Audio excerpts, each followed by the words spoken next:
Chris Bowen is the Minister for Climate Change and Energy. Welcome to the new studio, Chris. Your first time, I think. Certainly is. Very great pleasure, Sarah. Now, you and the Prime Minister relied on modelling by Reputex before the last election to promise a $275 drop in power prices by 2025 and a further cut by 2030. Have you now dumped that modelling?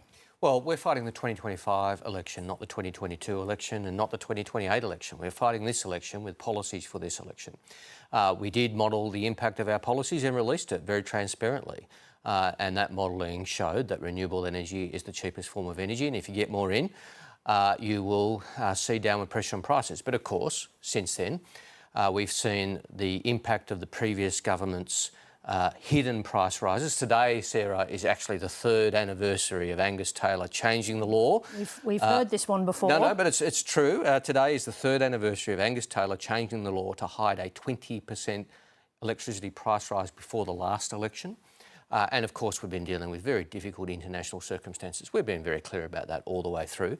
So does that mean that the answer is you have now dropped that modelling? Well, it's no longer... It's modelling done in 2021. We're now in 2025. Yes, but it was something that you relied on to make multiple promises. Yes. And we heard the Prime Minister today say it's Reputex's modelling, so it's no longer modelling that you will be using. Well, no, because it's 2025, not 2021, and that was modelling done in 2021 for a 2022 election.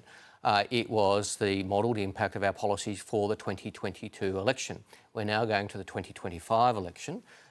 You don't go to every election with exactly the same policy documents. Well, do you have any new modelling that shows a path to a reduction in power bills? Well, what we're doing is following the pathway that's been set out by every credible expert, most particularly the ISP, the Integrated Systems Plan, which is one of the most sophisticated energy plans in the world, which is written by AEMO. It basically is... I'm going to beg you, yes. We're going to try and stay away from... Yes. As but many... what I'm pointing out, Sarah, I it's a just fair mean question. AEMO, I'm just trying to help the audience as much as I can. The Australian Energy Market Operator. Yep, but AEMO, together with the Australian Energy Regulator and the Australian Energy Market Corporation, has pointed out that the best way to the most affordable and reliable energy system, as well of course as one which is very much lower emissions, is to stay the course with renewable energy backed by storage, backed by transmission and backed by gas peaking. That's the most efficient, the least cost way to build the energy system in the future, and that's what we're doing. Can you say with any confidence that electricity prices will be cheaper when your energy rebates run out at the end of this year? Well, the Australian Energy Market Corporation, Commission, has done the work, and this is their work. I'm just referring to it. This is not an election policy that I'm talking about, but they've pointed out that energy prices will be lower if we stay the course with renewable energy transformation. Now, the energy bill relief that you're referring to, we've done 3 rounds of it. We've done that to help Australians through this difficult time with energy prices elevated right around the world. Almost every government in the world has done something similar, intervened to assist households and small businesses in particular through that period. Now, of course, yes, that's time limited, and that's the way that governments around the world are helping their households and small businesses deal with it, and we have as well. Now, the opposition leader obviously wants to change course dramatically. He's announced a new policy, which is a form of gas reservation to bring more gas into the East Coast. We just heard Laura talking about it, to achieve a lower gas price. Can it work? Well, it's clearly been done on the run, and it's falling apart with the most basic of scrutiny. And there are really 3 problems. I'll be very brief, but there are 3 big problems with this gas reservation, which is a reheated microwave Morrison policy. They've taken a Morrison policy and reheated it in the microwave. That's problem number 1. The gas-fired recovery was announced by Angus Taylor in 2020. The day that he did that, gas prices were $4 a gigajoule. By the time of the election, they were $34.70. Well done, Angus. That's the carbon copy of what they're doing today. It's exactly the same word for word. It didn't work then. It won't work now. Secondly, briefly, they say 100 petajoules is the answer. Well, we've introduced 640 through our gas code of conduct. And thirdly, their nuclear modelling, which they have, sung about, is based on very little gas use, a dramatic reduction in gas use. And now they're saying we're going to have much more gas. So either their policy today works or their nuclear modelling has fallen apart. They both can't be true. Can I just point out, I think, for the sake of the audience, that you claim you've added that amount of gas into the system, but but the gas producers would have made that amount of gas available if you hadn't altered the system with your gas price caps. With respect, Sarah, you don't know that.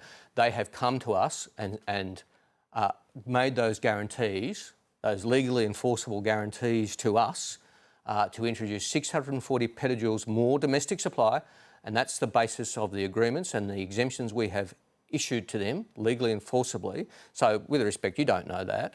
What we do know is that they have now made a legally enforceable undertaking to us to guarantee that gas supply to the market. 640 petajoules, that's 14 months worth of East Coast demand. It's enough for 11.5 million households. And Peter Dutton says, well, I can do 100. Well done, Peter. We've done 640 in 3 years. Let me ask you this question. The one thing that is absolutely clear and relatively simple is that the problem lies in supply. We need more supply. Are offshore gas terminals to enable gas to be brought to the southern states by ship part of your plan? I've seen some misinformation about this. Recently, the energy ministers, state and federal, agreed to give AEMO more powers over the medium term to do what they can already do in the short term, which is deal with gas shortages. And that can include off-take agreements from new infrastructure to get gas around the country. Now, one of the options that people talk about is a regasification terminal. One way of getting gas from Queensland or Western Australia across to the southeastern states is not a pipeline, but putting it on ships and bringing it down. At the moment, we don't have the terminals to do that. Now, that is one of the options that AEMO could look at. There's been no decision made to do that. It would primarily be about moving gas around the country most efficiently. You can build pipelines, but that might not be the most efficient way. You can also do it by ship. That's what ministers have agreed. I've seen some people writing, you know, this means gas imports. It means regasification terminals to facilitate better transport of gas around the country. So you are open to It's one option that AEMO could look at. Ministers have agreed with me, all of us unanimously. All the states and territories and me have agreed to work to give AEMO those powers. One of Peter Dutton's other major energy policies is to scrap the $20 billion worth of investment that the government is making in rewiring the nation, that is, providing the transmission lines to move renewable energy about the country. What would be the impact if that investment was cancelled? And I should point out he did say they would honour existing contracts. Well, let me make a couple of brief but important points, Sarah. Firstly, new transmission is necessary regardless of how the energy is generated. Whether it's coal, gas, nuclear or renewables. We haven't really invested in our transmission system over the last 40 years. There's been very little transmission added and we're going to use a lot more electricity. So this needs to happen. It needs to be done as quickly and as efficiently as possible. That's what our Rewiring the Nation policy does. Makes the cost of capital lower so it can be done more quickly and that we've changed the rules so that those savings must be passed on to consumers and more cheaply. Now, Mr Dutton should answer the question, which projects would he cancel? Would it be the Marinus Link, which connects better Tasmania to the mainland and brings on more energy? Would it be the Hume Link, which will connect Snowy 2.0? The previous government, the Turnbull government, funded Snowy 2.0, obviously not enough. We've had to fix that. But they didn't fund the connection to plug it into the grid. We have. Now, would he not do that? Would that mean we've spent $12 billion on Snowy 2.0, but you can't properly connect it to the grid? These are the sorts of implications of his policy that clearly Mr Dutton and Mr O'Brien just simply haven't thought through. It's going to be a long conversation and we're going to keep it as simple as we can. Thank you for making a start on that, Chris Bowen. Thank you for joining us. No doubt I'll be back at least once before the election. Look forward to it. You certainly will. Now, today, Malcolm Turnbull hosted a debate about Australia's defence relationship with the United States, which naturally included discussion of AUKUS. Our political editor, Laura Tingle, was there. Laura, welcome. Now, in that debate, I understand that we have Australian academic Hugh White talking about how Australia should consider its relationship with the new United States. Tell me about how that debate went. Yes, there were a lot of people talking today, Sarah, but I thought Hugh White's comments early on were an interesting way of framing the discussion. Essentially, Hugh was saying that there was a bit of collective delusion going on in our relationship with the United States at both ends. Essentially that the Americans had continued to talk the talk of the idea that they were for all intents and purposes, supreme masters of the world, even though they no longer had the will and intention to put that into practice, if you like. And he was talking about how, say, Joe Biden and his officials were still talking in those terms. He says that Donald Trump has actually done us a favour. It's not just that Donald Trump has arrived and changed the world. He's saying the world had already changed, but that, strangely enough, Donald Trump is actually the one speaking more realistically about the role of the US in global affairs, and that confronts us in Australia to make us actually say, yes, it is different. And at the same time, he's saying that Australia has been, he used some colourful language, but basically has not been quite being honest about its position, because its position has been that it's effectively defending that position of US supremacy. But in fact, if it was going to be defending that position of supremacy, it would have been spending a very different amount of money than it has been, and it would probably be adopting a very different defence strategy than it has been. Let's go to the discussion that was part of this debate today, or these debates, I should say, which is about AUKUS. Now, Dennis Richardson, the former head of the Defence Force, head of ASIO, and the person currently tasked with reviewing the AUKUS agency, he warned in clear terms today that Australia must stick with AUKUS. What's his rationale for that very clear statement? He is essentially saying we don't have any choice. He actually took Malcolm Turnbull to task for suggesting that we should be considering Plan B of going back to French submarines, which was the view of probably half the people in the room.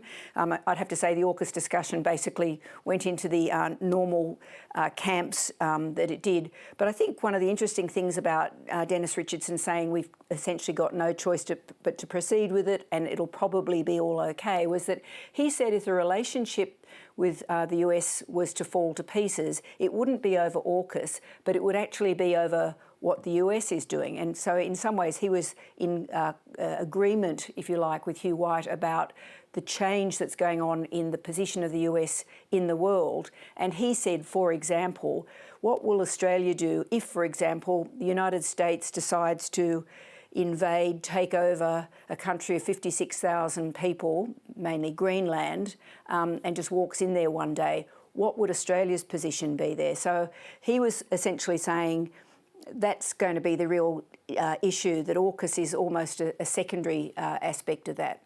Now, this debate was taking place at the same time as a Chinese, I think the expression used is a mothership, but it's a ship that carries submarines which are capable of surveying the ocean floor and everything that lies beneath. Now, it's been spotted off the coast of Australia. What have been the political reactions to that? Well, just to be clear, this ship is outside even our economic exclusion zone, so it's a long way off the Australian coast. It's not over in any territory that we lay claim to any sort of direct interest in. I think the view of the sort of experts in the room about the more recent trip by the Chinese flotilla was, well, you know, they can do that just like Teddy Roosevelt's Great White Fleet all those years ago. That's fine. They're just going to do that, and we're going to have to get used to it. But the issue was elevated after the Prime Minister set out on the campaign trail. He wished that they weren't there. Now, probably he does wish that they weren't there, but this is the reality of a world where China does have this capacity now. It's got the capacity to map the ocean floor if it wants, for whatever reason it wants. It might be a military reason, or it might be an economic reason. But if it's outside our territorial waters, there's not a lot we can do about it. Far more likely to be both, I guess. But anyway, thank you very much indeed for joining us, Laura. Thanks, Sarah.